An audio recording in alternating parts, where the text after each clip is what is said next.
کیسے مان لوں بابا سائی؟ روح کے بغیر جسم ناکارہ ہوتی ہے، میری رگوں میں خون کی مان دوڑتی ہے وہ، آپ مجھے بے جان کیوں کرنا چاہتے ہیں؟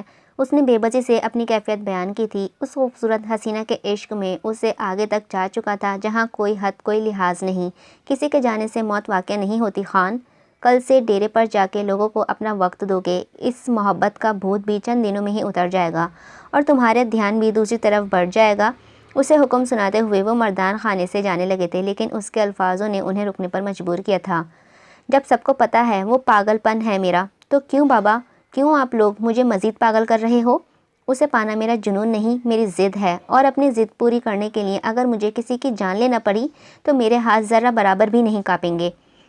اگر وہ مجھے نہ ملی بابا سائیں، تو خدا پاک کی قسم، نہ تو وہ زندہ رہے گی نہ میں۔ شیر کی طرح گراتے وہ اپنی بات کہتے وہاں سے جا چکا تھا۔ زنان خانے میں موجود اس کی ماں نے دل پر ہاتھ رکھ کر دوسری خواتین منہ پر ہاتھ رکھے رونے لگی تھیں۔ بابا سائی، وہ ضدی ہے، آپ ایک بار بات پر غور تو کر لیں۔ فواد نے اپنے بھائی کی حالت دیکھی نہیں گئی تھی۔ اگر وہ ضدی ہے تو میں اس کا باپ ہوں، کہنے اور کرنے سے بہت فرق ہوتا ہے فواد۔ میرے شیر، تم نکاح کی تیاری کرو۔ اس کا کندھا تھپتھپاتے ہوئے وہ اپنی اجرک کندھے پر ڈالتے ہوئے مردان خانے سے نکل کر پیچھے فواد نے پریشانی سے اپنے چھوٹے لاڈلے بھائی کے بارے میں سوچا تھا۔ پورے خاندان میں وہ دونوں باپ بیٹے اپنی ضد پوری کرنے کی خاطر کچھ بھی کر گزرے تھے۔ جہانگیر خان، جن کے 2 بیٹے اور 1 بیٹی تھی، جابر خان، دلاور خان اور دلنشین خان۔ جابر خان، جن کی شادی اپنی ہی تایا زاد نرمین سے ہوئی تھی، جو بہت ہی نیک خاتون تھیں۔ ان کے 2 بیٹے تھے، فواد خان، اور پورے خاندان میں سب سے چھوٹا داور خان۔ فواد جتنا نرم مزاج، ہنسمکھ تھا، رحم دل، وہی داور بلا کا ضدی، سب کا لاڈلا اور نہایت ہی مغرور شخصیت کا مالک تھا۔ اس کی بھوری آنکھیں سامنے والے پر وحشت طاری کر دیتی تھیں۔ دلاور خان، جن کی شادی نرمین بیگم کی چھوٹی بہن مہروں سے ہوئی تھی، ان کی اکلوتی بیٹی تھی رائنا خان، جن کو حور کہنا مناسب ہوگا۔ پھولوں کی نازک گلابی ہونٹوں، دلاور خان جیسی سنہری آنکھیں، با پردہ اور نہایت ہی سادہ مزاج کی ملکہ تھی۔ پھول کی پنکھڑیوں جیسے ہونٹوں پر ہمہ وقت رہنے والی مسکان اور چہرے پر چھایا ہوا نور، وہ حسن کا پیکر تھیں۔ خدا نے انہیں ہر فن سے نوازا تھا۔ وہ کالج جا رہی تھیں اپنے بابا کی ضد پر، مگر سردار جابر خان کو ہرگز اس کا پڑھنا منظور نہ تھا، کیونکہ ان کی روایت تھی لڑکا جتنی مرضی پڑھ لے، اگر لڑکی کو پڑھایا تو لڑکی بگڑ جائے گی۔ دلنشین بیگم، جن کی شادی اپنے ماموزاد فراز شاہ سے ہوئی تھی، جو بہت ہی محبت کرنے والے انسان تھے، ان کی جڑواں بیٹیاں تھیں ہانیہ، وانیہ، شرارتی نٹکھٹ کی طبیعت کی۔ ان کی حویلی بھی خان پیلس کے ہی ساتھ تھی، شاہ حویلی۔ ہمارے شہزادے داور خان کو لندن سے اپنی پڑھائی مکمل کر کے گھر تشریف لائے تھے اور بہت ہی خوش تھے کہ اب وہ اپنی پسند، اپنی محبت رائنا کے قابل ہو چکے ہیں، اپنے دم پر کچھ کرنے لگے ہیں، وہ اب اس پری پیکر کو اپنے پاس لا سکتے ہیں۔ لیکن خان ولا میں قدم رکھتے ہی جو خبر انہیں ملی تھی وہ ان کے سارے خوابوں پر پانی پھیر چکی تھی۔ ان کے بھائی فواد خان کے ساتھ اس پری کا نکاح ہو رہا تھا۔ یہ سنتے ہی وہ غصے سے پاگل ہونے کے در پر تھا۔ بچپن میں ایک بار اس کی پری کا نورانی چہرہ دیکھا تھا، تب سے وہ اس کا آخر ہو چکا تھا۔ نہ جانے کتنی بار وہ اسے پری کے چہرے کو کاغذ پر اتارنے کی کوشش کر چکا تھا، لیکن وہ کاغذ میں دم کہاں جو حقیقت میں تھا۔ اف میرا سر! وہ جو چھوٹے خان کی آمد کا سن کر ہی اس سے ملنے جا رہی تھی کہ کسی چھوٹے پتھر نما وجود سے ٹکرا کر گرتی کہ سامنے والے نے نہایت ہی نرمی سے اس کے گرد بازو حائل کرتے ہوئے اسے گرنے سے بچایا تھا۔ ہانیہ نے گرنے کے ڈر سے اس کے بازو پر بلیوں جیسے ناخن گاڑے تو وہ اپنے بازو اور پھر اس کے خوبصورت چہرے پر ڈر دیکھ کر مسکرایا تھا۔ شہزادی، آنکھیں کھول لیں، آپ محفوظ ہیں۔ وہ اس کے قریب جھکتے ہوئے نرمی سے مسکراتے لہجے میں گویا ہوا تو ہانیہ نے ایک دم آنکھیں کھولی تو سامنے کھڑے فواد کی بھوری آنکھوں سے اس کے سبز آنکھیں دو چار ہوئی تھیں۔ ایک پل کو لگا کہ وقت تھم سا گیا ہو۔ اس کی خوشبو فواد خان کو اس کا آخر کر رہی تھی۔ اس کی گہری سبز جھیل سی آنکھیں، جن میں ڈر کے مارے آنسو آ چکے تھے، ان میں ڈوبنے کا دل چاہ رہا تھا اور اسے اپنے قریب دیکھ کر ہانیہ کی جان ہوا ہوئی تھی۔ خان سائیں! اس کو کھوئے دیکھ کر وہ لرزتی آواز میں دھیمے سے بولی تھی۔ سبز آنکھوں کی چھپکاتے ہوئے معصومیت سے ارد گرد دیکھا کہ کوئی دیکھ تو نہیں رہا۔ اس کی نظریں ہٹیں تو وہ ہوش میں آتے اس سے دور ہوا تھا۔ شہزادی، اب یہ نگاہیں میرے سوا کسی اور پر نہ اٹھیں۔ ورنہ آپ کے نازک جان کے لیے اچھا نہیں ہوگا۔ اس کی جھیل سی آنکھوں کو دیکھتے ہوئے وہ نہایت ہی نرمی سے بولا تھا، مگر اس کے لہجے میں صاف وارننگ تھی۔ ہانیہ نے ناسمجھی سے اسے دیکھا تھا۔ خان، آپ کیا کہہ رہے ہیں؟ وہ گھبرائی ہوئی آواز میں بولتے اسے ڈری سہمی سی گڑیا ہی لگی تھی۔ وہ تھوڑا سا اس پر جھکا تھا کیونکہ ہانیہ کی عمر کے ساتھ اس کا قد بھی چھوٹا تھا۔ وہ اس کے دل تک بامشکل ہی آتی تھی۔ یہی کہ شہزادی، آپ کا شہزادہ میں ہوں، اب آپ محض مجھے دیکھا کریں گی۔ زمانیت لیے گمبھیر لہجہ میں سرگوشی کی تو اس کی سفید رنگت میں سرخیالی کھلی تھی، گلابی گالوں پر گھنی پلکیں سایہ فگن ہوئی تھیں۔ گھبراہٹ سے اس کی پیشانی عرق آلود ہوئی تھی۔ دانتوں تلے لب دبا کر اس نے ہانیہ کو گھبرایا ہوا روپ دیکھا تھا۔ شہزادی، خود کو تیار کر لیں، کچھ دن بعد آپ کا بھی نکاح ہے۔ آپ کا شہزادہ آپ کو اپنے پاس لانے کی پوری تیاری کر چکا ہے۔ اس کی نظروں کی تاب نہ لاتے ہوئے ہانیہ نے کنارہ کشی کرتے ہوئے سائڈ سے ہو کر گزری کہ فواد کے لفظوں نے اس کے قدموں میں ہی جیسے زنجیر ڈال دی تھی۔ حیرت سے گنگ وہ منہ کھولے اپنے پیچھے اس کے قدموں کی آہٹ کو خود سے دور جاتا سن رہی تھی۔ ایک دم اس کے شرم نے آ گھیرا۔ وہاں سے بھاگتے ہوئے وہ سیدھا اپنے کمرے میں بند ہوئی۔ دانتوں تلے دبائی لبوں پہ آئی شرمگین مسکراہٹ کو روکا۔ دل تھا مانو پسلیوں سے سر پھٹک رہا تھا۔ اس کا پورا بدن گھبراہٹ اور شرم کے زیر اثر بھی تھا، ابھی تک کانپ رہا تھا۔ جلدی سے بیڈ پر لیٹتی کمفرٹر سر تک لے کر پاؤں تک اوڑھ گئی تھی۔ کیا ہوا ہے بیگم، آپ پریشان معلوم ہو رہی ہیں؟ دلاور خان کو زیادہ تر ڈیرے پر ہی رہتے تھے۔ حویلی کے معاملوں سے یہ اکثر انجان مہرو خان کو پریشان دے کر پوچھے بغیر نہیں رہ سکے تھے۔ سائیں، چھوٹے خان سے تو مل چکے ہوں گے، آج انہوں نے بوال مچا دیا تھا۔ شیر کی طرح دہاڑتا وہ ایک ہی مالا جپ رہے تھے کہ وہ اپنی بچی سے شادی کی خواہش مند ہیں، لیکن سردار سائیں نے اپنا حکم سنایا ہے کہ بڑے خان اور رائنا کا نکاح ہوگا۔ چھوٹے خان بہت غصے میں تھے۔ مجھے ڈر ہے کہ کہیں وہ میری بچی کو نقصان نہ پہنچا دیں۔ مہرو خان کو اپنے شوہر کی بہت لاڈلی تھیں، اپنے دل میں چھپے خدشات ان پر ظاہر کر گئیں، جو نہایت ہی سنجیدگی سے ان کی باتیں سن رہے تھے۔ بیگم، آپ جانتی ہیں کہ خان کبھی بھی ہماری گڑیا کو نقصان نہیں پہنچائے گا۔ کیوں؟ دلاور خان کی بیٹی ہے، اسی لیے نہیں، بلکہ اس لیے کہ وہ ایک عورت ہے، اور سب سے بڑی بات اس کی عزت ہے۔ خان مرتے مر جائے گا لیکن کسی بھی عورت کی توہین نہیں کرے گا، اور مجھے اپنی گڑیا کے لیے خان ہی پسند تھے، لیکن بھائی جان کے فیصلے کے آگے بھلا کس کی چلی ہے آج تک؟ بس اب اللہ پاک جو چاہیں گے وہ ہوگا۔ آپ کو فکر مند ہونے کی ضرورت نہیں ہے۔ عشاء کی نماز ادا کریں، ہم بھی نماز پڑھ کر آتے ہیں۔ رسانیت سے انہیں سمجھاتے ہوئے وہ کافی حد تک ان کا دل ہلکا کر چکے تھے۔ ان کی پیشانی چومتے وہ نماز پڑھنے کے لیے مسجد روانہ ہوئے۔ اللہ پاک، میں گناہگار انسان ہوں تیرے فیصلوں سے۔ آپ کرتے ہیں، آپ ہی جانتے ہیں کہ کیسی فیصلے میں ہماری بھلائی ہے۔ میرے مالک، بس اتنی سی گزارش ہے کہ میرے محرم کے سوا میرے دل و دماغ میں کسی غیر محرم کا خیال بھی نہ آئے۔ مجھے یقین ہے اللہ پاک کہ آپ جو کریں گے اسی میں میری ہم سب کی بہتری ہوگی۔ بے شک۔ سفید دوپٹے کے حالے میں لپٹا ہوا پرنور چہرہ ہاتھ پھیرتے ہوئی وہ جائے نماز تک کر کے جگہ پر رکھتی، قرآن مجید چوم کر سینے سے لگائے ہوئے بیڈ پر آئی تھی۔ سورۃ الملک پڑھ کر اپنے اوپر پھونکتے وہ سب کو اللہ کی امان میں دیتی، قرآن مجید کو غلاف میں لپیٹ کر چوم کر اس کی جگہ پر رکھتی ہوئی پلٹی۔ سامنے منہ بنائے کھڑی وانیہ کو دیکھا مسکرائی۔ کیا ہوا میری شہزادی، منہ کیوں سجائے کھڑی ہو؟ بیڈ پر بیٹھ کر ان کو اپنے پاس بلاتی وہ جانتی تھی انہیں نیند نہیں آ رہی ہوگی۔ آپی، ہمیں نیند نہیں آ رہی۔ ہانیہ اور وانیہ دونوں ہی خان حویلی موجود تھیں۔ نیند نہ آنے پر اس کے روم میں آتی بیزاریت سے بولی۔ وہ جو پہلے سے جانتی تھی مسکرا دی۔ وہ جب بھی خان حویلی آتی انہیں نیند ہی نہیں آتی تھی اور وہ پوری رات رانیہ کے روم میں ہی باتیں کرتی پائی جاتی تھیں۔ اچھا، آج کیا سناؤ آپ لوگوں کو؟ آپی، آپ یہ بتائیں کہ ہر رات آپ سورۃ ملک پڑھتی ہیں، ایسا کیوں؟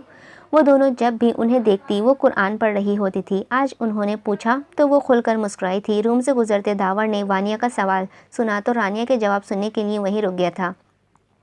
سونے سے پہلے سورۃ ملک ضرور پڑھنی چاہیے، کیونکہ ہمارے پیارے نبی کریم صلی اللہ علیہ وسلم کا فرمان ہے، قرآن حکیم میں 30 آیتوں کی ایک سورت ہے جو اپنے پڑھنے والے کی سفارش کرے گی حتیٰ کہ اس سے بخش دیا جائے، اور وہ سورت تبارک الذی بقرہ سورۃ الملک ہے۔ مطلب یہ ہے کہ اگر سوچ سمجھ کر اور غور و فکر سے پڑھا جائے تو 30 دن تک اس کا اثر دل و دماغ پر رہتا ہے، جو انسان کو راہ راست پر چلنے کی تلقین کرتا رہتا ہے۔ حضرت جابر رضی اللہ عنہ فرماتے ہیں کہ نبی کریم صلی اللہ علیہ وسلم اس وقت تک نہ سوتے جب تک سورۃ سجدہ اور سورہ ملک کی تلاوت نہ فرما لیتے۔ ایک اور حدیث مبارک میں ہے کہ نبی کریم صلی اللہ علیہ وسلم نے فرمایا، یہ سورت عذاب کو روکنے والی اور عذاب سے نجات دینے والی ہے، یہ اپنے پڑھنے والے کو عذاب قبر سے بچا لے گی۔ ملک کے معنی حکومت یا بادشاہت کے ہیں۔ اس صورت میں اللہ تعالیٰ کی قدرت اور عظمت کا بیان ہے، جو اس کائنات کا بادشاہ ہے۔ بے شک کفر کے ہولناک نتائج سے ڈرایا گیا ہے اور بتایا گیا ہے کہ اللہ تعالیٰ کے پکڑ سے بے خوف نہیں ہونا چاہیے۔ اللہ تعالیٰ نافرمان بندوں کو دنیا آخرت میں سزا دینے پر قادر ہے۔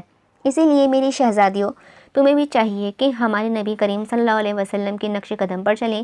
پیار محبت سے سمجھاتی وہ ان کے دل میں اتر رہی تھی، محبت بھرا لہجہ، اس حسینہ کی سریلی آواز اس کے کانوں میں رس گھول رہی تھی۔ اس کا دل کیا سب چھوڑ چھاڑ کر وہ سب بس اسے سنتا جائے۔ اسے دیکھنے کو دل مچلا، لیکن ابھی وہ اس کی نامحرم تھی، وہ اپنے ساتھ اس کو بھی گنہگار نہیں کرنا چاہتا تھا۔ دل کو ڈپٹتے ہوئے وہ نہ چاہتے ہوئے بھی جن قدموں پر آیا تھا اس پر پلٹ گیا۔ واؤ آپی، کتنا پیارا سمجھاتی ہیں آپ، پرومس ہم بھی ڈیلی تلاوت کیا کریں گے۔ وہ دونوں پرجوش ہوئی تھیں۔ پیاری میں نہیں، ہمارے نبی صلی اللہ علیہ وسلم کے نام مبارک ہیں، انکار کر رہی اتنا پیارا ہے کہ ہر دل میں گھر کر جاتا ہے، کافر کو بھی مسلمان بنا دیتا ہے۔ چلو اب تم لوگ سو جاؤ، شاباش، ہم آپ کے پاس سو جائیں؟ ان کا دل ہی نہیں کر رہا تھا کہ وہ وہاں سے اٹھ کر نہ جانے کیسی کشش تھی، وہ اس کی طرف ہی کھینچے چلے آتے تھے۔ اوکے، ازبات میں سر ہلاتے ہوئے وہ لائٹ آف کرتی ان کے ساتھ لیٹ گئی تھی۔ خان سائیں، نرمین بیگم نے بیڈ کی دوسری جانب بیٹھے اعظم خان کو مخاطب کیا تھا۔ وہ جانتے تھے وہ اپنے لاڈلے سپوت کی فکر میں گھل رہی تھیں۔ ہنکار بھرتے ہوئے ان کی طرف متوجہ ہوئے۔ آپ چھوٹے خان کی بات کو کیوں ایک بار سوچ کر تو دیکھیں۔ ڈرتے ڈرتے ہی مگر وہ بول چکی تھیں۔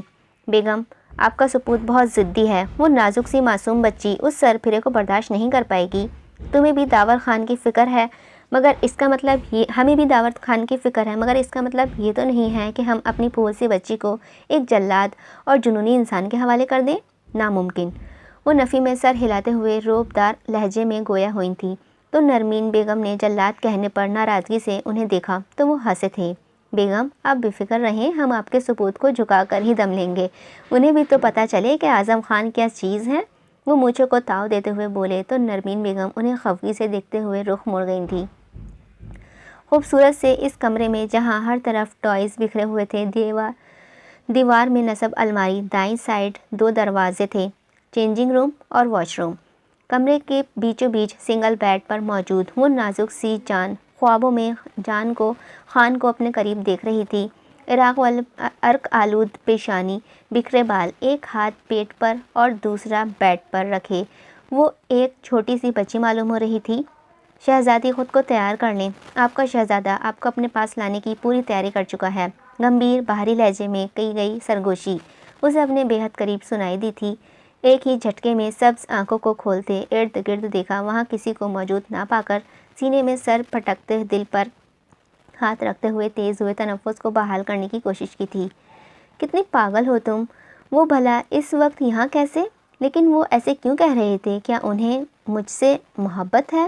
خود سے ہی پوچھتے وہ کانوں تک سرخ پڑتی تکیے میں منہ دے گئی تھی۔ ہاں محبت ہے۔ قریب سے ہی گمبھیر سرگوشی ہوئی تو اس نے خوشی سے ڈولتے دل کو سنبھالتے دانتوں تلے لب دبا کر سر اٹھا کر ایک بار پھر پورا کمرہ چھان مارا، مگر وہ تو تھا ہی نہیں۔ پھر یہ آواز، لگتا ہے میرا دماغ پر قابض ہو گئے ہیں، اسی لیے یہ سب ہو رہا ہے۔ اپنے سر پر ہاتھ ماتھے پر اپنی عجیب سی کیفیت پر ہنسی تھی۔ ٹائم دیکھا تھا، فجر کا تھا، جلدی سے ڈریس لیتی واش روم میں گھسی۔ یا خدا، ہم تیرے گناہ گار بندے ہیں، میرے مالک میرے حال پر رحم فرما، آمین۔ حال دل سے آپ اچھی طرح واقف ہیں، آپ سے کچھ نہیں چھپا۔ اگر وہ کسی اور کی ہو گئی مولا تو میں زندہ تو نہیں رہوں گا، مگر میرا دل وہ تو مردہ ہو جائے گا۔ مالک، بچپن سے اسے چاہا ہے، اس کے علاوہ کسی اور کو سوچنا بھی خود پر حرام واجب کیا ہے۔ بے شک میں ان سے ملا نہیں، انہیں کبھی دیکھا نہیں، مگر پھر بھی وہ میری ہر آتی جاتی سانس کی ضمانت ہیں، میرا اندیکھا عشق ہے وہ، میری دل کی ہر دھڑکن میں ان کا نام گونجتا ہے، ان کو کسی اور کے ساتھ تصور کرتے ہی میری جان جاتی ہے۔ خدایا بس اتنی سی گزارش ہے کہ اگر وہ میری قسمت میں نہیں تو ان کے کسی اور کی دسترس میں جانے سے پہلے ہی یہ سانسیں، یہ دل کی دھڑکنیں رک جائیں۔ اے ہائے، ان کو کسی اور کا ہوتے دیکھنے سے موت کو گلے لگانا بہتر ہے اور آسان بھی۔ فجر کا وقت تھا، وہ سجدے میں سر رکھتے ہوئے خدا سے ہم کلام تھا، وہ خدا سے اپنی زندگی مانگ رہا تھا، اپنا اندیکھا عشق مانگ رہا تھا جس کے لیے وہ ہر حد پار کر دینا چاہتا تھا۔ وہ نماز پڑھ کر جو اس کے تڑپتے دل کو سکون ملا تھا وہ بیان کرنے سے قاصر تھا کہ نوک کر کے کمرے میں فواد خان داخل ہوا۔ کیسے ہو دار؟ ٹھیک لالا، آپ کیسے ہیں؟ وہ مسکرا کر اس کے گلے لگا تھا۔ میں تمہاری طرح اس کا کندھا تھپ تھپایا تھا۔ داور، اگر تم بابا جان سے پیار سے مانگو گے تو کیا پتہ وہ اپنا فیصلہ تبدیل کر دیں، اس کے کندھے پر ہاتھ رکھتے ہوئے فواد نے سمجھایا تھا۔ لالا، آپ کیا کہہ رہے ہو؟ میں داور خان ان سے اپنی محبت کی بھیک مانگوں؟ میں لالا، جب بہت محبت خود کی ہے تو اسے حاصل بھی خود ہی کر لوں گا، اور مانگنا خدا سے جاتا ہے، مٹی کے انسانوں سے نہیں۔ وہ خود غرض بس اپنی ضد کی فکر میں گھل رہی تھا کہ کوہنیوں تک آستین فولڈ کرتے وہ سنجیدگی سے گویا ہوا، دار، خود غرض مت بنو میرے بھائی، بے شک وہ پاک ذات ہی تمہیں ہر چیز سے نوازتی ہے، مگر وہ بابا ہیں اپنے، اور میں بھیک مانگنے کا نہیں کہہ رہا، بس پیار سے محبت سے ایک بار بات کر کے تو دیکھو، کیا پتہ وہ مان جائیں۔ فواد نے سمجھایا تھا، لیکن وہ اور خان تھا کسی کی ایک نہ سننے۔ اگر میرا عشق آپ کو خود غرضی لگتا ہے تو وہی صحیح، مگر میں ان کو سامنے ہرگز نہیں جھکوں گا۔ وہ اپنی اجرک کو کندھے پر ڈالتے ہوئے ضدی لہجے میں بولا تھا، مرضی ہے تمہاری، ویسے کیا تم جانتے ہو اگر خانی کو اس سب کا پتہ چلا تو وہ تمہیں دیکھنا بھی پسند نہیں کرے گی، کیونکہ تم سب کے سامنے ان کا کردار مشکوک کر رہے ہو۔ فواد نے اس کی سنگین غلطی کا احساس دلایا تھا۔ لالا، خدا گواہ ہے میں نے ان کو نہیں دیکھا، وہ بچپن کی ایک جھلک سے ہی وہ مجھے اپنے اندیکھے عشق کی آگ میں قید کر چکی ہیں۔ اس الزام پر وہ تو جیسے تڑپ ہی اٹھا تھا۔ یہ تم جانتے ہو دار، حویلی والے جانتے ہیں کہ تم نے خانی کو نہیں دیکھا، لیکن ملازم لوگ وہ تو نہیں جانتے کہ تم نے خانی کو نہیں دیکھا، تم اس کی تذلیل کر رہے ہو۔ وہ سمجھدار تھا، جانتا تھا کہ داور خان غصے کی بہت تیز ہے، اسی لیے اس کی ہی کمزوری خانی کے متعلق کہا، ورنہ کسی کی اتنی کہاں مجال کہ اس کی خوبصورت شہزادے کے بارے میں اکیلے میں بھی ایک لفظ تک نکال پائے۔ میں انہیں رسوا نہیں کرنا چاہتا، لیکن میں ان کے بغیر جینے کا بھی نہیں سوچ سکتا لالا۔ سلکی بالوں میں ہاتھ پھیرتے ہوئے بیڈ پر بیٹھے وہ بے صبری کے انتہا پر تھا۔ میرے بھائی تم سنو، اگر انہیں اپنانا چاہتے ہو بنا کسی کو ناراض کیے تو وہ میرے پاس ایک ترکیب ہے۔ کیسا پلان؟ وہ ان کی طرف دیکھنے لگا تھا جو مسکراتی نظروں سے ہی اسے دیکھ رہا تھا، پھر آہستہ آہستہ سب بتانے لگا۔ واہ لالا، کتنے کمال ہو آپ، آئی لو یو یار، وہ خوشی سے ان کے گلے لگتے ہوئے زور سے بولا تھا۔ باہر سے گزرتے ہوئے جابر خان نے مسکراتے ہوئے اندر قدم رکھا تھا، انہیں دیکھ وہ دونوں ہی سیدھے ہوئے تھے۔ کیسا ہے خان میرے بچے؟ غصہلی سہی، مگر وہ اس اکڑو سر پھرے شہزادے سے محبت بھی بہت کرتے تھے۔ وہ آگے بڑھ کر ان کے گلے لگا، میں ہینڈسم، آپ کیسے ہیں بابا سائی؟ ہمارا شیر اگر ہینڈسم ہے تو پھر ہم سپر ہینڈسم ہیں۔ وہ اس کے بال بکھیرتے ہوئے بولے تھے۔ لگ ہی نہیں رہا تھا کہ یہ دونوں دوپہر میں جنگلی شیر بنے ہوئے تھے۔ ہا ہا ہا ہا، آپ کو مذاق کرنے کی عادت نہیں گئی؟ داور نے مسکرا کر میٹھا طنز کیا تھا، وہ بھی کہہ لگائے۔ فواد نے مسکرا کر ان دونوں کی دیکھا تھا، وہ دونوں ساتھ تھے، سب کر سکتے تھے، مگر ہائے یہ ان کی ضد، بالکل تمہاری طرح۔ داور خان وہ دو بدو مونچھوں کو تاؤ دیتے ہوئے مسکرا کر بولے تھے۔ فواد نے لب دبائے تھے، ان دونوں کو دیکھا، ایک سیر تو دوسرا سوا سیر۔ امی خیر فواد جا کر شہر سے بہو کے لیے اپنے اور اس کے لیے بھی شاپنگ کر آنا، آخر کچھ دن بعد نکاح ہے تمہارا، انہوں نے مسکرا کر کہا تھا اور مونچھوں کو تاؤ دیتے ہوئے اسے چلے گئے، جبکہ ان کی بات پر داور نے مٹھیاں بھینچی، خود پر قابو کیا۔ فواد نے نفی میں سر ہلاتے ہوئے ان کی پشت کو دیکھا، جاتے جاتے پہلے سے بھڑکتی آگ میں گھی ڈالنا ضروری تھا۔ السلام علیکم اماں، بھی میرا ناشتہ دیں، رانیہ نے کچن میں آتے کہا تھا، جہاں ساری ملازمائیں کہیں کسی نہ کسی کام میں مصروف تھیں۔ اس کے آنے پر یہ ایک دم ہی سیدھی ہوئی تھیں۔ وعلیکم السلام، ہم آپ کا ناشتہ لا ہی رہے تھے، آپ نے کیوں زحمت کی یہاں آنے کی؟ بھی نے اس کے حجاب میں لپٹے خوبصورت معصوم چہرے کو دیکھتے دل میں نظر اتاری تھی۔ کوئی زحمت نہیں ہے اماں کہ آپ کھانا دیں، بس میں کالج سے لیٹ ہو رہی ہوں۔ گھڑی میں ٹائم دیکھتے ہوئے اس نے جلدی سے کہا تو خادمہ نے ٹرے میں ایک جوس کا گلاس اور ساتھ میں پاستا رکھتے ہوئے اسے پکڑوائی تھی۔ شکریہ کہتی وہ وہیں پڑے ڈائننگ ٹیبل پر بیٹھ کر ناشتہ کرنے لگی تھی۔ اماں بھی، خانی کتنی پیاری اور نرم دل ہے۔ ساتھ کھڑی بانو نے حسرت سے اسے دیکھا تو اماں نے اسے جھڑکا تھا۔ ماشاء اللہ کہو بانو، کیوں ہماری بچی کو نظر لگانی ہے تم نے؟ میں تو بس، وہ منمنائی تو اماں بھی نے اسے کام کرنے کا اشارہ کیا تھا۔ کچھ ہی دیر میں حجاب سیٹ کرتے ہوئے وہ وانیہ اور ہانیہ کے ساتھ کالج کے لیے دلاور خان کے ساتھ گاڑی میں بیٹھتی کالج روانہ ہوئی تھی۔ خان، میرے بچے، نرمین بیگم اس کی نفاست سے سجے روم میں آئی تھی جہاں وہ یہاں وہاں چکر لگاتے ہوئے غصے سے مٹھیاں بھیجتے کچھ سوچ رہا تھا۔ اتنے سالوں بعد اپنی جنت کو دیکھ کر کسی ننھے بچے کی طرح وہ ان کے آنچل میں چھپ گیا۔ ماں سائیں، کیسی ہیں آپ؟ ان کے ہاتھ چومتے وہ محبت سے پوچھنے لگا تھا۔ نہ جانے کتنے سال بعد اسے اپنی ماں کا شفقت بھرا لمس نصیب ہوا تھا۔ ماں صدقے، جس کی تم جیسی نیک اولاد ہو تو اس کی ماں کو بھلا کچھ ہو سکتا ہے؟ اس کے پیشانی پہ لب رکھتے ہوئے اپنے خوبرو بیٹے کی دل ہی دل میں نظر اتارنے لگی تھی۔ سفید رنگت پر سفید شلوار قمیض، آنکھوں کی چمک، مغرور کھڑی ناک، انابی لب و لہجہ تھا۔ وہ کسی ریاست کا بادشاہ معلوم ہوتا تھا۔ اللہ پاک آپ کو ہمیشہ سلامت اور برکت والی زندگی عطا کرے، آمین۔ اپنی ماں کا وہ چہیتا تھا۔ خان، آج ہی تو آپ آئے ہیں اور آج ہی آپ نے اپنے بابا سے بیر رکھ لیا؟ نرمین بیگم اس کے گھنے بالوں میں ہاتھ چلاتے ہوئے گویا ہوئی تھی۔ ماں سائیں، آپ جانتی ہیں اس پری کے لیے میں لندن گیا تھا تاکہ اپنے بل بوتے پہ کچھ کر سکوں۔ جب سب کو پتہ تھا کہ وہ میری ہے تو لالا سے ان کا نکاح طے کرنے کے مقصد کیا تھا؟ بابا جانتے ہیں کہ وہ لڑکی میری سانسوں کی وجہ ہے، پھر بھی، اور آپ نے بھی انہیں نہیں روکا؟ بولتے وہ آخر میں شکوہ کر گیا تھا۔ یہاں خواتین کی چلتی کب ہے خان؟ یہاں صرف مردوں کی حکومت ہے۔ اپنے بابا سائیں سے بدگمان مت ہو، جو سوچیں گے تمہارے بھلے کے لیے ہی سوچیں گے، نرمین بیگم نے سمجھایا تھا۔ نہیں ماں سائیں، وہ مجھے بے بس کرنا چاہتے ہیں۔ وہ سوچتے ہیں میری پری کو مجھ سے چھین کر وہ مجھے کمزور کر کے اپنے سامنے جھکا لیں گے، لیکن یہ ان کی خوش فہمی ہے، کیونکہ داور خان نہ کبھی جھکے گا اور نہ ہی اپنی پری کو کسی اور کا ہونے دے گا۔ اس نے نفی میں سر ہلاتے ہوئے طنزیہ مسکراہٹ سے کہا تھا، میری جان اپنی ضد چھوڑ دو، کیا فائدہ ایسی ضد کا؟ تمہارے بابا اپنے اصولوں کے بہت ہی پکے ہیں، وہ کبھی اپنا فیصلہ نہیں بدلیں گے۔ ماں سائیں، انہیں اپنا فیصلہ بدلنا ہوگا۔ میں انہیں اتنا مجبور کر دوں گا کہ وہ خود میری شادی میری پری سے کروائیں گے۔ اگر ایسا نہ کیا تو پھر مجھے انگلی ٹیڑھی کرنی پڑے گی۔ دماغ میں کچھ کھچڑی پکاتے ہوئے وہ ہنس کر گویا ہوا تھا تو نرمین بیگم نے اس کی نظر اتاری تھی۔ اس کے سنجیدگی چہرے پر مسکراہٹ بہت جچتی تھی۔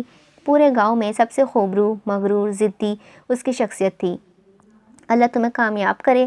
نرمین بیگم نے اس کی پیشانی کو بوسہ لیا تھا اور اٹھ کر کچن کی طرف چل دی تھیں۔ پیچھے وہ اپنے کپڑے لیتا ہوا واش روم میں گھس گیا تھا۔ السلام علیکم، کیسے ہیں آپ لالا؟ ہانیہ اور وانیہ نے لاؤنج میں آتے بے صبری سے کہا۔ کالی شلوار قمیض پر کریم کلر کی اجرک کندھوں پر ڈالے ہوئے، آستین کو فولڈ کیے، ٹانگ پر ٹانگ چڑھائے وہ مغرور شہزادہ مضبوط ہاتھ میں مٹھی بنائے ہوئے ہونٹوں پر رکھتا دلاور اور اعظم خان کی گفتگو سن رہا تھا۔ اس کے ساتھ ہی فواد بیٹھا ان کی باتوں میں شریک تھا۔ وعلیکم السلام شہزادی، میں ٹھیک، آپ کیسی ہیں؟ ان کے سر پر پیار سے ہاتھ رکھتے وہ نرم لہجے میں بولا تھا تو وہ دونوں ہی وہیں پڑے صوفوں پر براجمان ہوئی تھیں۔ فواد نے مسکرا کر ہانیہ کو دیکھا جو اس سے نظریں ملتے ہی نظریں پھیر چکی تھی کہ سمجھا شاید وہ اس سے گھبرا رہی ہے، لیکن وجہ کچھ اور تھی۔ لالا، آپ شاپنگ کر آئے ہو؟ ہانیہ نے ٹیبل پر پڑے ہوئے شاپنگ بیگز کو پوچھا تو اس نے مسکرا کر سر اثبات میں ہلایا۔ وہ دونوں ہی شاپنگ دیکھنے لگی تھیں۔ ہماری شہزادیوں نے خریداری نہیں کی؟ دلاور خان نے نرمی سے پوچھا تھا تو وہ بھی دونوں نفی میں سر ہلا گئی تھیں۔ ماموں جان، ہم نے خانی آپی سے اپنے ڈریس تیار کروا لیے ہیں، بس جویلری چاہیے جو آج ہی ہم خادمہ سے کہہ کر منگوا لیں گے۔ ہانیہ پرجوشی ہوئی تھی۔ ہاں، آپ لوگ تو ایویں کر کے تیار ہو جاتے ہیں، ہم نے بہت کچھ کرنا ہوتا ہے۔ بال بنواؤں گا، جیل لگاؤ، چوڑیاں پہنو، میک اپ کرو، جویلری پسند کرو۔ وانیہ جو شروع ہوئی تو چپ ہونے کا نام ہی نہیں لے رہی تھی۔ ہانیہ نے کونی اس کے کمر پہ ماری تو وہ دانت لبوں تلے دبائے ہوئے خاموش ہوئی تھی اور انہیں دیکھنے لگی جو کہہ دبائے سرخ ہو رہے تھے۔ اس کے دیکھنے پر ان کا سب کا ضبط ٹوٹا تھا اور پوری خان حویلی ان کے کہکہوں سے گونج اٹھی۔ کام کرتی ملازمہ نرمین بیگم، مہرو بیگم حویلی کی دیواروں تک بہت ان کے قبضہ سن رہی تھیں، ان کے کہکہے سن رہی تھیں۔ ہماری شہزادیوں کو تا دیکھ ہی نرالے ہیں، لیکن آپ بے فکر رہیں، اس بار آپ کے لالا یہاں موجود ہیں، آپ کو ذرا بھی میک اپ کرنے کی زحمت کرنی نہیں پڑے گی، کیونکہ ہم نے اپنی چھوٹی شہزادیوں کے لیے بیوٹیشین بلوائی ہیں۔ بامشکل ہنسی روکتے ہوئے داور نے کہا۔ تو اب کی بار ان دونوں کا کہکہ بھی گونجا تھا۔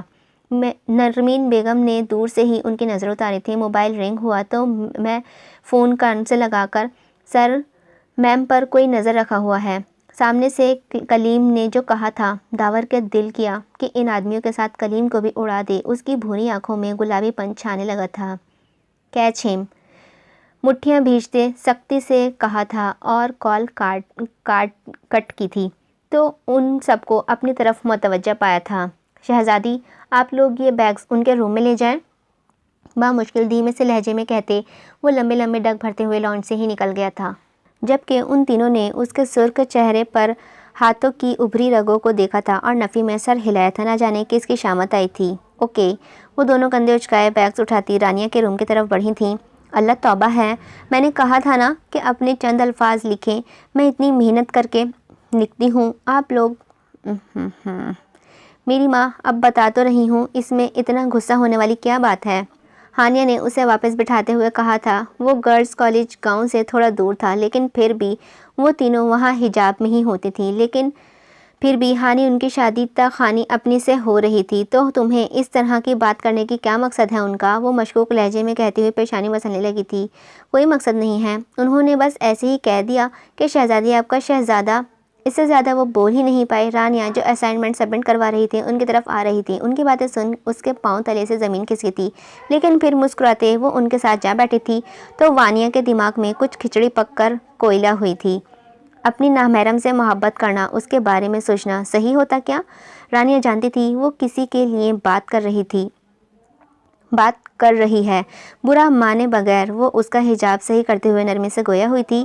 نامحرم کی محبت کو ہمیشہ شیطان مزین کر کے پیش کرتا ہے۔ بہت دل چاہتا ہے کہ نامحرم سے محبت والی باتیں کی جائیں، اس کی محبت اور اس سے محبت کا اعتراف کیا جائے، لیکن یہ فتنہ ہوتا ہے، آزمائش ہوتی ہے۔ اللہ تعالیٰ بھی دیکھنا چاہتا ہے کہ یہ میرا فرما بردار بندہ کتنی میری فرما برداری کرتا ہے، مجھے راضی رکھتے ہوئے نامحرم کی محبت سے دور ہوگا یا پھر مجھے ناراض کر کے نامحرم کے قریب جائے گا۔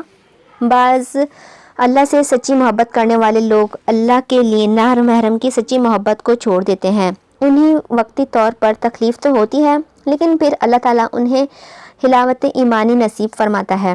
یہ حلاوت ایمانی دنیا کی سب سے بڑی نعمت ہے، اور بعض کمزور ایمان والے لوگ اللہ کی نافرمانی کر کے نامحرم کے قریب ہو جاتے ہیں۔ انہیں وقتی طور پر خوشی ہوتی ہے بس، کیونکہ گناہ میں اللہ تعالیٰ نے بھی لذت رکھی ہے۔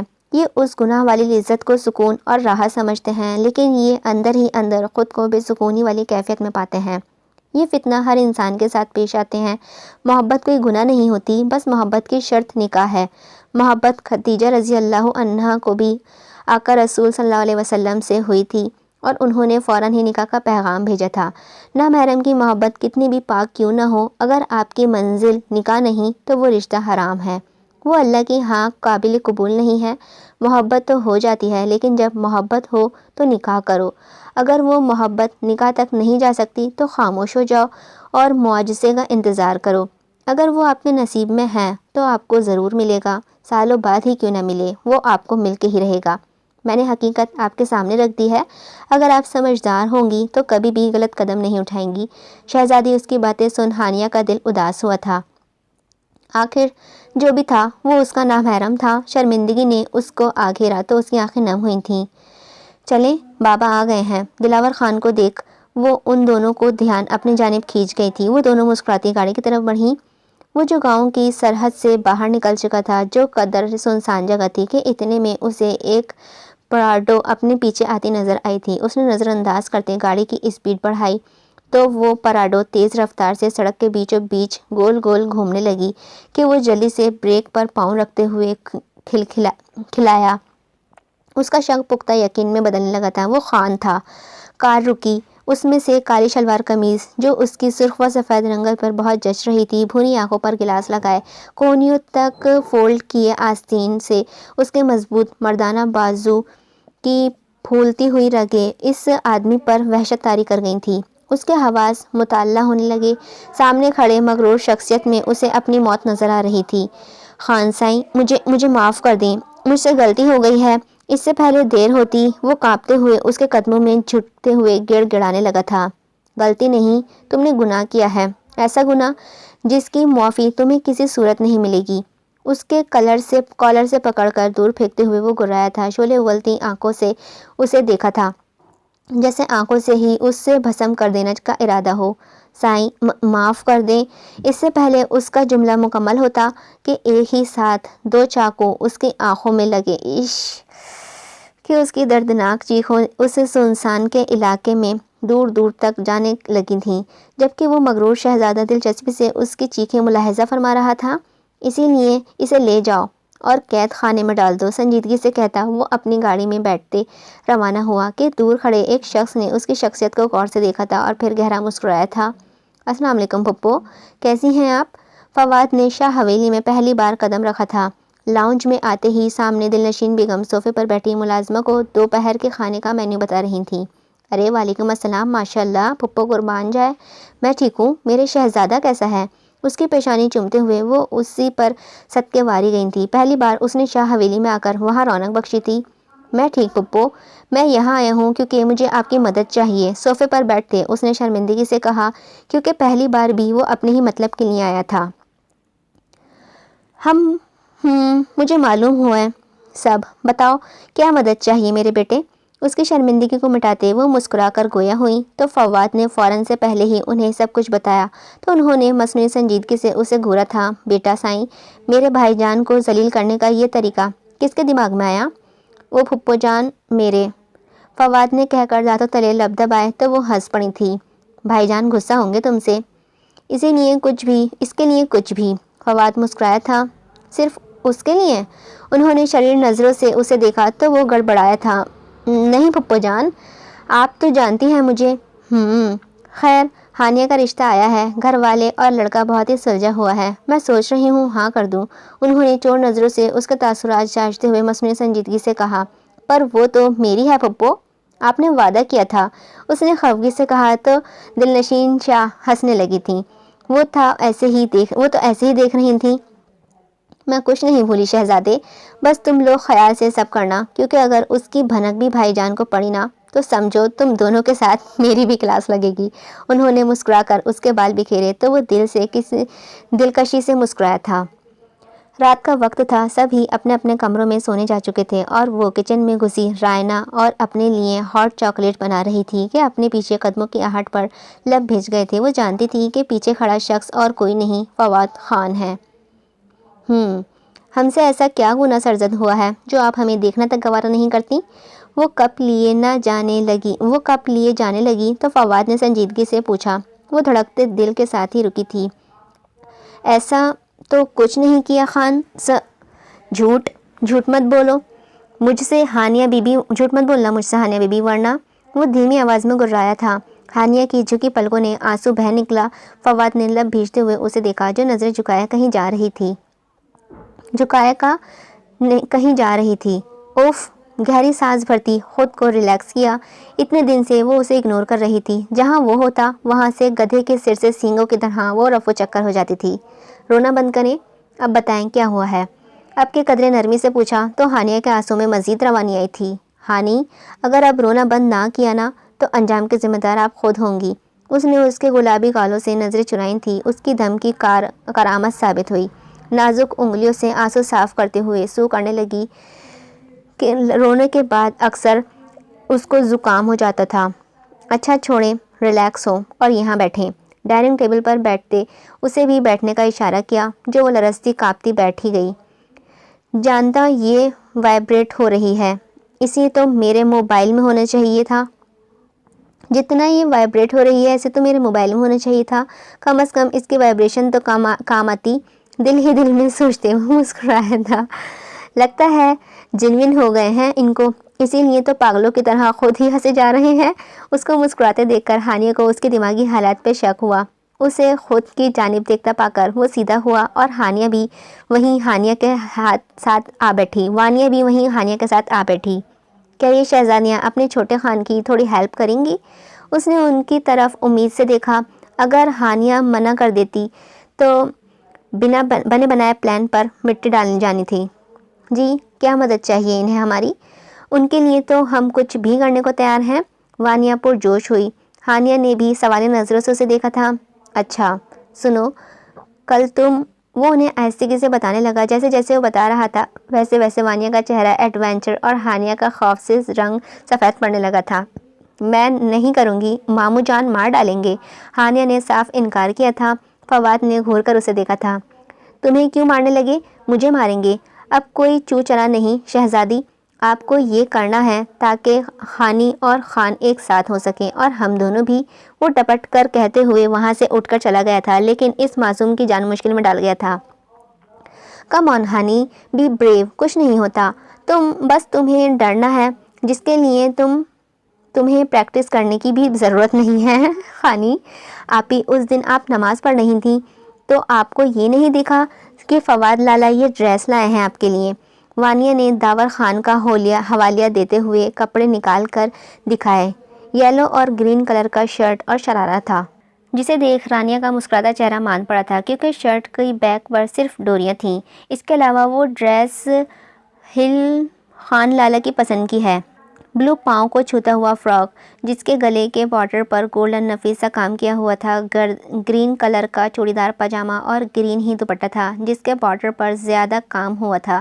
ہانیہ نے دانتوں تلے لب دبائے تھے۔ یہ اچھا ہے۔ ہاٹ چاکلیٹ کا مگ لبوں سے لگاتے وہ مسکرائی تھی۔ وانیہ اور ہانیہ نے ایک دوسرے کو دیکھتے آنکھ ماری تھی۔ چلیں شب بخیر، کل آپ کی مایوں ہے سو جائیں۔ ڈریس سمیٹ کر المیرہ میں رکھتے ہوئے وہ باہر کو بڑھیں۔ رانیہ نے مسکرا کر انہیں دیکھا تھا، پھر سائڈ لیمپ بند کرتی ہوئی خود بھی کمفرٹ میں چھپے سونے لگی تھی۔ خانی آپی کو فراک پسند آیا ہے؟ ہانیہ نے داور کو شریر نظروں سے دیکھتے ہوئے کہا تو اس کی بھوری آنکھوں میں چمک دیکھنے لائق تھی۔ دانتوں تلے لب دبائے مسکراہٹ روکی جو اسے دنیا کا مشکل ترین کام لگا تھا۔ ارے ہنس لیں لالا، ہم نہیں لگاتے نظر، وانیہ نے اس کے سرخ چہرے کو دیکھتے ہوئے شرارت سے کہا تو وہ داور نے اسے مصنوعی گھوری سے نوازا تھا۔ ہنس لو، کیا پتا کل بابا سائیں کے سمجھ تو سب گئے ہوں گے۔ ہانیہ کو دیکھتے وہ ڈرانے کے لیے بولا تھا۔ ہانیہ نے مسکین سی صورت بنائے داور کو دیکھا تھا۔ لالا آپ شرم کریں، ذرا ہماری گڑیا کو کیوں ڈرا رہے ہیں؟ چلو گڑیا آپ لوگ آرام کریں، صبح ملیں گے، اوکے گڈ نائٹ۔ انہیں کہتے ہوئے فواد کو کندھوں کے گرد ہاتھ ڈالتے باہر کو بڑھا تھا۔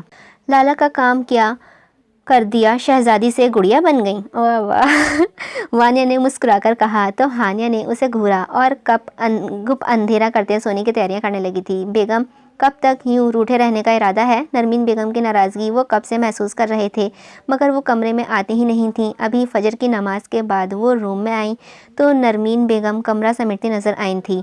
ہمارے روٹھنے سے آپ کو کیا فرق پڑتا ہے سائیں؟ ہماری اوقات آپ ہماری تجدید کر رہی ہیں۔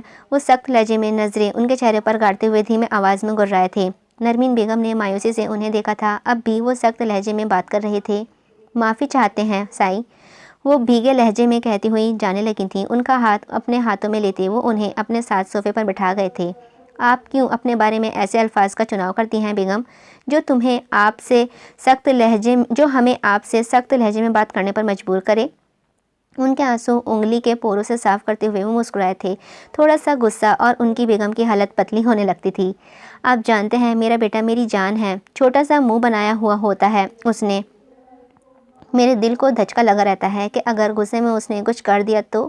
خوف سے کہتے وہ خود سے پریشان تھیں۔ جتنا میں آپ کے سپوتوں کو جانتا ہوں نا، اس نے کہا ہے تو وہ کرے گا بھی، آپ بس تیاریاں کریں، آج دلہنوں کی مہندی ہے۔ ان کی پیشانی چومتے ہوئے وہ ان کے سر تھپکتے باہر کو بڑھے تھے۔ دلہنوں کی؟ ناسمجھی سے ان کی بات دہرائی تھی، پھر سمجھ میں آتے ہی مسکرا کر باہر کو بڑھی تھیں۔ خان حویلی کو کسی دلہن کی طرح سجایا گیا تھا، جہاں لاؤنج میں اس وقت سب ہی موجود تھے کہ رانیہ کو دلاور خان کے ساتھ باہر جاتے دیکھ کر مہرو بیگم کے دل بے چین ہوا تھا۔ بیٹا کہاں جا رہی ہیں آپ؟ آج مہندی ہے، مہمان آنا شروع ہو جائیں گے، اور آپ کالج جا رہی ہیں آج بھی؟ مہرو بیگم نے اس کے قریب جاتے ہوئے ٹوکا تھا۔ وہ مڑی، داور تو اس کی طرف سے رخ ہی موڑ چکا تھا، لیکن کمبخت دل اس کی جانب ہی متوجہ تھا۔ مورے بس 5 منٹ کی بات ہے، ہم اسائنمنٹ سبمٹ کروا کر آ جائیں گے، وہ دھیمی آواز میں گویا ہوئی تھی۔ جانے دیں، بچی کو جلد ہی آ جائے گی، اعظم خان نے کہا تو وہ مسکراتی نظروں سے انہیں دیکھتے باہر کو بڑھی تھی۔ کچھ گھنٹے اس کے بعد آپ میری، اس نے جیسے خود سے عہد کرتے ہوئے فواد کو اشارہ کیا تھا، جیسے سمجھتے اس نے اوکے کا اشارہ کیا تھا اور اٹھ کر باہر کو چل دیا تھا۔ کچھ دیر کی مسافت کے بعد وہ کالج کے سامنے تھے۔ بیٹا آپ جائیں، میں تھوڑی دیر میں آپ کو لینے آتا ہوں، اوکے؟ اس کا سر چومتے ہوئے دلاور خان نے کہا تھا، اور اس کے کالج میں انٹر ہوتے ہی گاڑی ڈیر کی طرف موڑ لی تھی۔ خانسائی، خانی بی بی کے کالج میں ملک صفدر گھس گیا ہے۔ مردان خانے میں وہ جو اپنے مہمانوں کے ساتھ مہے گفتگو تھے کہ کلیم ہانپتے ہوئے وہاں آیا اور لرز کر کہا تھا، وہ سب فوراً سے کھڑے ہوئے تھے۔ اس کی بات سن کر طوفان بنا وہاں سے نکلا تھا۔ رش ڈرائیونگ کرتے ہوئے وہ کچھ منٹوں میں کالج کے اندر تھا، جہاں ہر طرف لڑکیاں ڈری سہمی کھڑی ہوئی تھیں۔ خان کو دیکھتے ہی ان کی امید بھری نظریں اس پر جم سی گئی تھیں، جو وائٹ کف لگے سوٹ میں کالی اجرک کندھوں پر ڈالے ہوئے، وہ بادشاہوں کی آن بان رکھنے والا شہزادہ، جس کی سفید رنگت غصے سے سرخ ہو رہی تھی، ماتھے کی ابھری نسیں واضح ہوتی اس کی سخت اشتعال میں ہونے کی نشاندہی کر رہی تھیں۔ شعلے اگلتی نگاہوں نے اسے سب کے بیچوں بیچ بیٹھے ملک صفدر کو دیکھا، جو اس کی ایک نظر سے ہی ڈر کر اٹھ کر کھڑا ہوا تھا۔ آؤ خان صاحب، تمہارا ہی انتظار تھا۔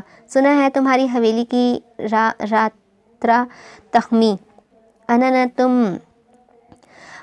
نام تو تم آج تک میں نے نہیں لیا، تو تم جیسے گھٹیا شخص کی اتنی اوقات کہاں کہ تم ان کا نام بھی اپنی گندی زبان پر لا سکو۔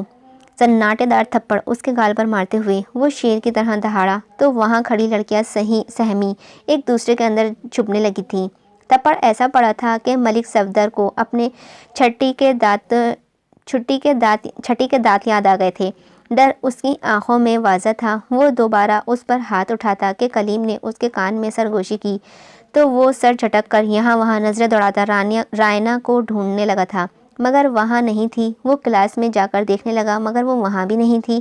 اب اسے رائنا کی فکر ستانے لگی تھی۔ کچھ سوچ کر ٹیرس پہ گیا تو ٹھنڈی ہوائیں اس کے ماتھے پر بکھری بالوں کے ساتھ چھیڑخانی کرنے لگی۔ ارد گرد دیکھا تو وہ کہیں نہیں تھی۔ وہ واپس جانے کو پلٹا۔ چھوٹے خان، لرزتی سی آواز پر وہ چونکا تھا۔ ارد گرد دیکھا، وہ کہیں نہیں تھی۔ کچھ ٹینک وہاں موجود تھے، جہاں سے وہ گاؤن میں چھپی نکلی۔ لمبی پلکوں کی چمپلین سے آنسو ٹپکتے اس کے حجاب میں جذب ہو رہے تھے۔ ایک بار نظریں اٹھا کر اس نے اسے نہیں دیکھا تھا۔ اس کے آنسو اس کے دل پر گر رہے تھے۔ وہ بے چین ہوا، لیکن بے بس تھا۔ وہ کچھ کر ہی نہیں سکتا تھا، کیونکہ وہ اس کی نہیں تھی۔ آپ روئیں مت، چلیں نیچے، آپ کے بابا آپ کا ویٹ کر رہے ہیں۔ بھٹکتی نظروں کو بامشکل نیچے جھکائے وہ سنجیدگی سے بولا تھا۔ انا جلدی سے سیڑھیاں اترتے ہوئے سہمی خرگوش کی طرح دلاور خان کے حصار میں جا چھپی تھی۔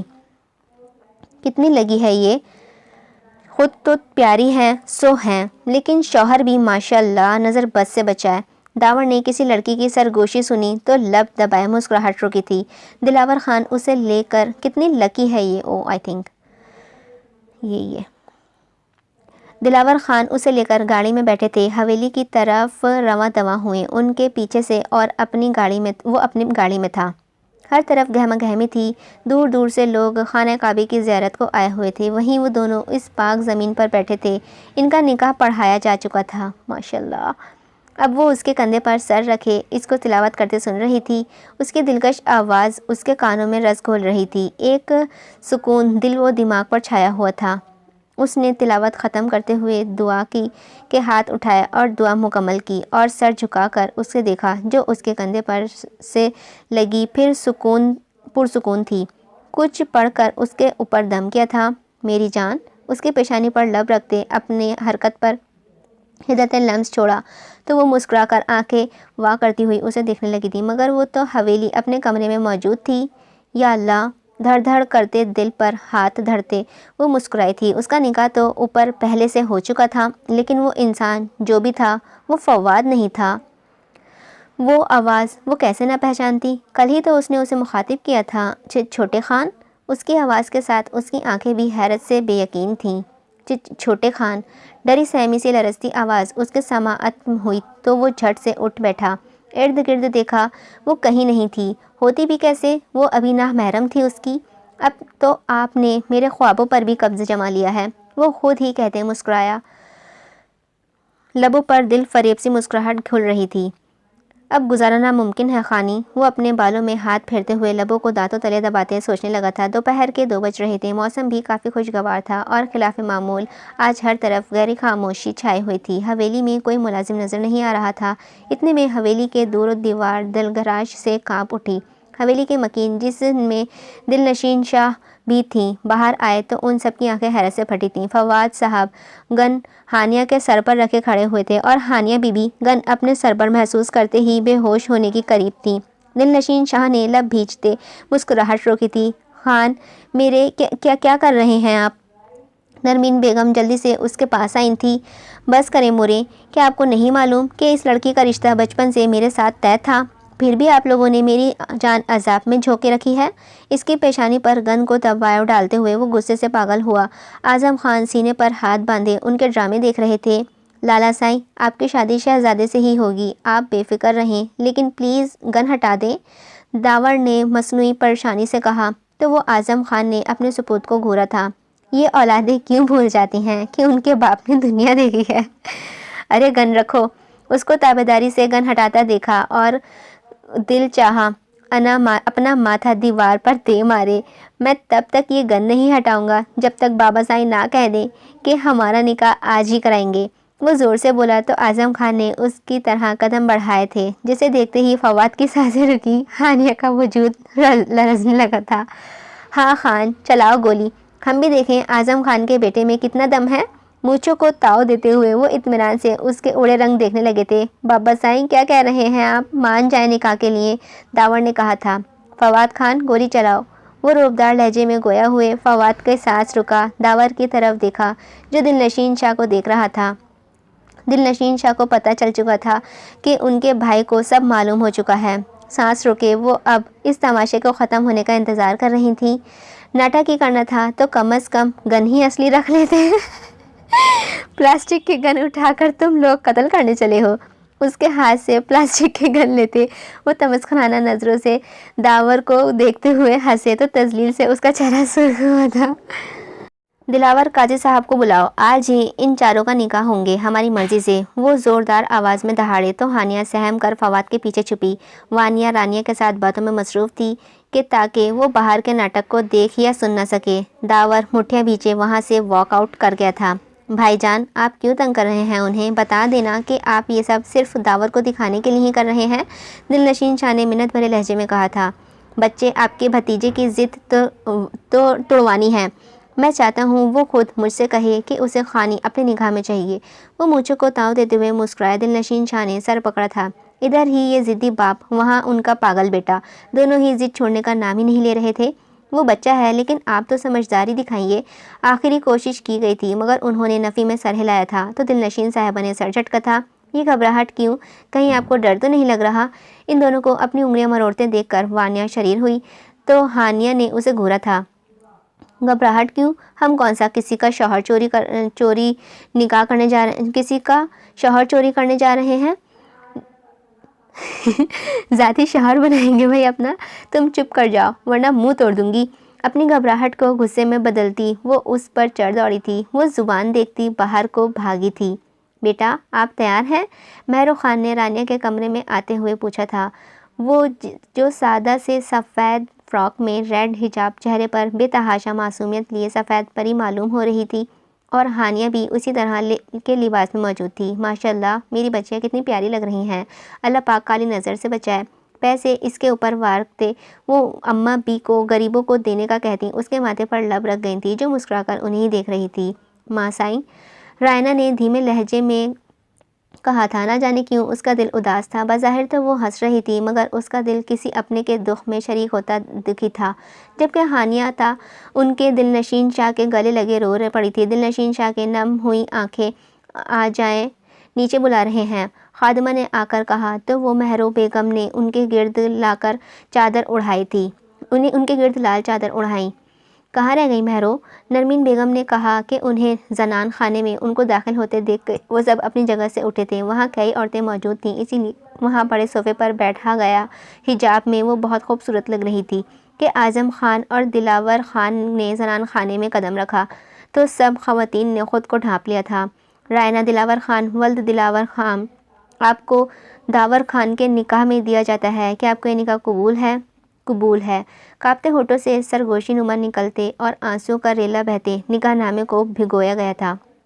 3 بار ہے قبول ہے کہنے پر دلاور خان نے جھک کر اس کے سر پر لب رکھے تھے۔ اعظم خان نے اس پر داور کی اجرک اڑائی تھی۔ ہانیہ فراز شاہ ولد فراز شاہ، آپ کا نکاح فواد خان ولد اعظم خان کے نکاح میں دیا جاتا ہے، آپ کو یہ نکاح قبول ہے؟ اعظم خان نے پوچھا، مگر وہ کپ کپاتی خاموش بیٹھی تھی۔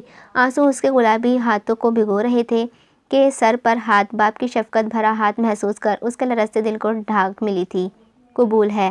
کپ کپاتے لب وہ نکاح نامے پر سائن کرتے فراز شاہ کے گلے لگی تھی، رو پڑی۔ فراز شاہ نے اس کے اوپر فواد کی شال لپیٹی اور سر پر بوسہ دیتے ہوئے ان دونوں کے لیے دعا کی اور زنان خانے سے نکلے۔ مہرو بیگم رانیہ کے گلے سے لگتی رو پڑی تھی، دلنشین بیگم بھی اسے خود میں رو رہی تھیں۔ وانیہ کا چہرہ تو خوشی سے کھل رہا تھا۔ آج سے یہ دونوں میری بیٹیاں، فکر مت کرنا، آپ دونوں ایک ماں سے دوسری ماں کے پاس آئی ہیں دونوں۔ نرمین بیگم نے ان دونوں کو گلے سے لگاتے ہوئے محبت سے کہا تھا اور انہیں واپس سے روم میں لے جایا گیا تھا۔ شہزادی نوافل ادا کر لیں شکرانے کے۔ رائنا نے اپنے گرد لپیٹی شال نماز اسٹائل میں لپیٹی، وضو وہ پہلے سے ہی کر چکی تھی، وہ دونوں نفل پڑھنے میں مصروف ہوئیں۔ دوسری طرف فواد اور داور اسے احباب قبول کے بعد ان کے خوشحال مستقبل کے لیے دعا کی گئی تھی اور مبارکباد کا سلسلہ جاری ہوا تھا، اور اس خوشی کی انتہا نہ تھی۔ اس کی پری اس کی ہو چکی تھی، اس کی دنیا اسے مل چکی تھی، اس کی سب کی رضامندی کے ساتھ اس کے رب نے اسے خالی نہیں لوٹایا تھا۔ فواد بھی خوش تھا، اس کی بچپن کی محبت جو مل گئی تھی کچھ دیر پہلے۔ یہ کیا بک رہے ہو تم فواد؟ اعظم خان دہاڑے کہ فواد نے سر جھکا لیا تھا۔ یہ سچ ہے بابا سائی، اگر مجھے وہ نہ ملی تو میں اپنی جان دے دوں گا۔ خان کے بچے خود بچ گئے، مجھے پھنسا دیا، شرمسار لہجے میں کہتے وہ دل میں داور سے گویا ہوا تھا۔ تم اپنے بھائی کے لیے مجھ سے الجھو مت، اگر اتنی ہی محبت ہے تمہارے بھائی کو تو آئے ہم سے کہے۔ وہ سخت نظروں سے اسے گھورتے ہوئے دھیمی آواز میں گرا رہے تھے۔ بابا جان وہ بچہ ہے، میں کہہ رہا ہوں نا پلیز۔ فواد نے سر اٹھا کر کہا کہ سامنے سے پڑنے والے تھپڑ نے اس کی بولتی بند کر دی تھی۔ کمرے سے باہر کھڑے داور نے دل ہی دل میں فواد سے معافی مانگی تھی، تمہاری وجہ سے میں اس بچی کی زندگی برباد نہیں کر سکتا، جاؤ اور چھوٹے خان سے کہو کہ آنا کو روند کر ہم سے کہیں۔ انہوں نے اسے سختی سے کہتے ہوئے رخ پھیر لیا تھا۔ فواد کے دل کو کچھ ہوا تھا۔ اوکے بابا، مجھے وہ چاہیے، کمرے میں داخل ہوتے بامشکل کہتے آنکھیں جھکا گیا تھا۔ اعظم خان کے لبوں پہ فاتحانہ مسکراہٹ چھائی تھی۔ ہم برخوردار، اگر پہلے ہی کہہ دیتے تو یوں اتنی محنت تمہیں نہ کرنی پڑتی۔ جاؤ تیار ہو جاؤ۔ مجھے کو تاؤ دیتے وہ اس کا شانہ تھپ تھپا کر باہر کو بڑھائے تھے۔ آئی ایم سوری بھائی، داور نے اس کے کندھے سے کندھا ملاتے ہوئے اداسی سے کہا تو وہ مسکرایا تھا۔ ارے خان صاحب آپ تیار ہو، جلدی سے آپ کی خانی آپ کا انتظار کر رہی ہے، وہ شرارت سے کہتے ہوئے اس کے روم میں آیا تھا اور اس کی تیاری کروانے لگا تھا۔ اپنے بھائی کے خوشی کے لیے وہ جان تک دے سکتا تھا، یہ تھپڑ تو معمولی سی چیز تھی۔ مغرب کی نماز کے بعد وہ دونوں ہی تیار ہوئے۔ روم میں بیٹھی تھی، یلو فراک اور گرین چوڑی دار پیجامے کے ساتھ گرین حجاب اور کندھوں پر داور کی شال لیے وہ حسن میں حوروں کو بھی مات دیتی تھی۔ سنہری آنکھوں پہ میک اپ کے نام پر صرف کاجل تھا، جبکہ پیلا شرارہ پہنے ہانیہ نے فل میک اپ کر رکھا تھا۔ اس کے کالے بال پشت پر بکھرے ہوئے تھے، بھاری زیور پہنے وہ بہت ہی پیاری لگ رہی تھی۔ اس کی آپی مجھے ڈر لگ رہا ہے، ہانیہ نے رانیہ کو بازو پکڑتے ہوئے کہا تھا۔ وہ جو خود نروس تھی بیٹھی ہوئی تھی، اس کی معصوم سی شکل دیکھ کر گہری سانس خارج کرتے ہوئے سیدھی ہو کر بیٹھی تھی۔ ڈر کس چیز کا شہزادی؟ پتہ نہیں، عجیب سی شرم فیل ہو رہی ہے، من کر رہا ہے کہ کہیں چھپ جاؤں۔ ہائے ابھی میری عمر ہی کیا ہے جو شادی کرنے لگی ہوں۔ تم ہوتی گردن پر ہاتھ پھیرتی وہ رونے جیسی ہو گئی تھی۔ اب وہ اسے کیا بتاتی کہ اس کی حالت ہانیہ سے الگ نہیں ہے۔ شہزادی، اس سے پہلے کہ وہ کچھ کہتی کہ وانیہ کے ساتھ کچھ گاؤں کی لڑکیاں اندر آئی تھیں اور اسے لیے باہر چلی گئیں۔ زنان خانے میں انہیں صوفے پر بٹھایا تھا، وہ پیچھے ہوئی تو سب ہی خانی کے حسن پر پرنور چہرے کو دیکھتے ہوئے کچھ بولنے کے قابل ہی نہیں رہے تھے۔ وہ خوبصورتی اتنی تھی کہ سب اس کو حسرت بھری نظروں سے دیکھ رہے تھے۔ ماشاءاللہ دونوں بہت ہی پیاری لگ رہی ہو، نرمین بیگم نے اس کو اوپر سے پیسے وارتے ہوئے صدقے میں دیے تھے اور دونوں کی پیشانی چومتی دلنشین اور مہرو بھی ان کی بھلائی لیتی ہوئی رسم کرنے لگی تھیں۔ چھوٹی سی پیالی میں اپٹن بڑا تھا،